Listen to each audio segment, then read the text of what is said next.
Maybe this still isn't sinking in. I hope it is. But if you look at why people have hated Jesus and why they hate us, and that they hated him first, and that they hate us because we're not part of this world, and that we don't belong here, and we're not like them, that transitions to the next thing that he tells his disciples.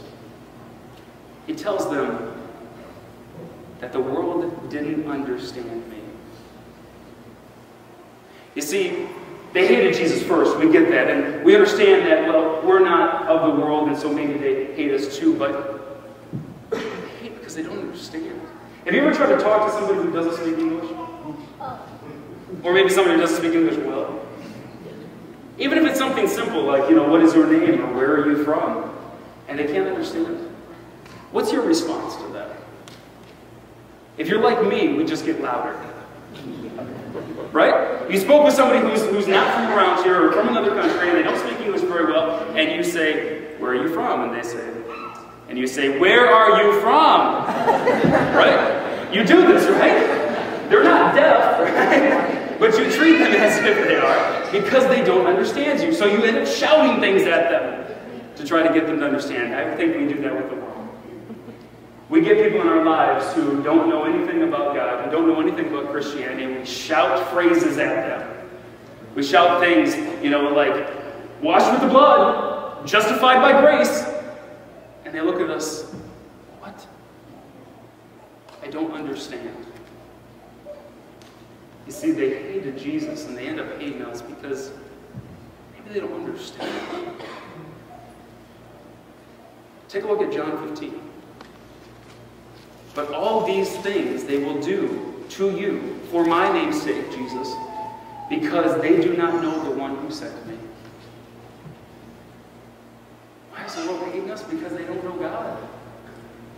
So we can shout all of these things that we think, well, we should just beat this into them, and they respond with hate because they don't know the one who sent Jesus, the one who sends us. Because they just don't understand.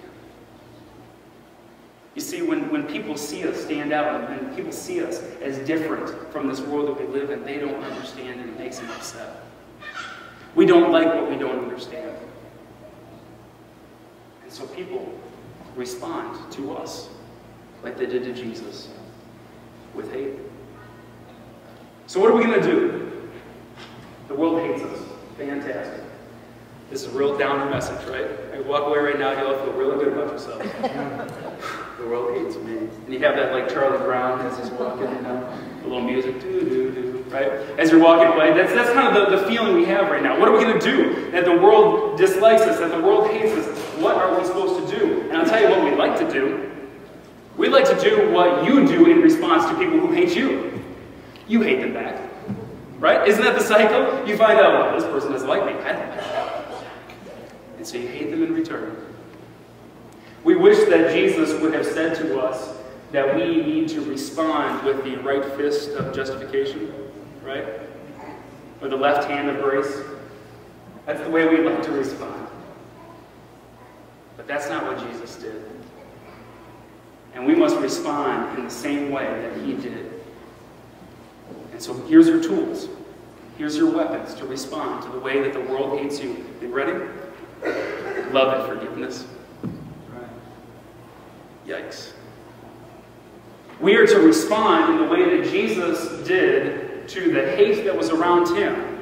And he did so with love and forgiveness. Boy, that does not sound like a lot of fun.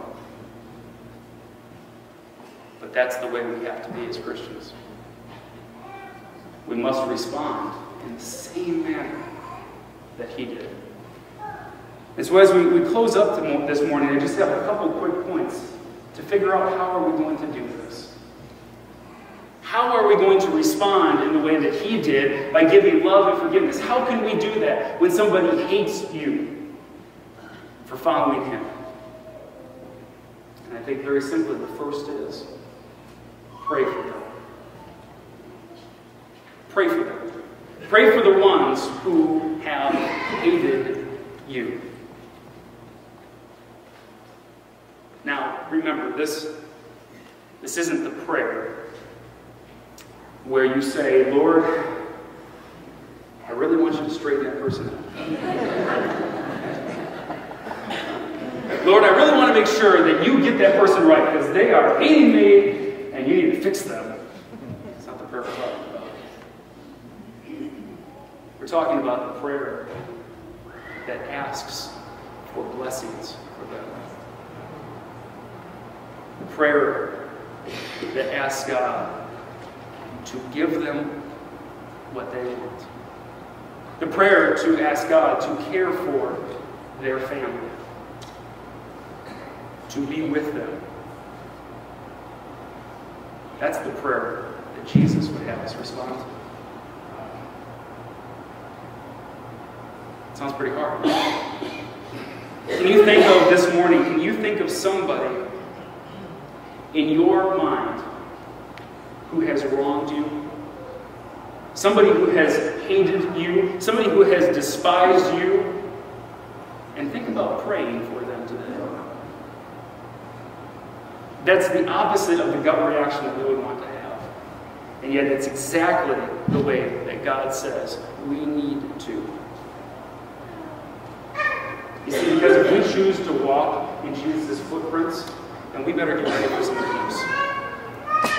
We better get ready for some people to dislike us. And so we need to be aware of the steps that we can take to respond to that hate, and you do so with prayer. The second thing this morning, love them. You like that? Love them. When the people who respond to you with hate because of what you are as a Christian, we are to love them. And it's not just the love like, yes, I love everybody in this world. It's the love like Romans chapter 12. If your enemy is hungry, feed them. If he is thirsty, give him drink. And I think the last line is just to make us feel better. That's the kind of love that we need to have for those people. That is the kind of love that we are trying to impart on our enemies, on the people who hate us. Folks, if you're going to be a true follower of Christ, then you need to be ready to do these things. To pray for them. To love them. And the last one, maybe the hardest of all, to forgive them. Perhaps nothing more in this life that we love as much as holding grudges. We love to hold things against other people, and it affects the way that we act towards them, it affects the way that we act towards them in the future, and in our daily communication. But that is the opposite of what Jesus did. When Jesus was on the cross and people were hurling insults at him and spitting at him and he was dying because of the hate that was in this world, what did he say? Father, forgive them.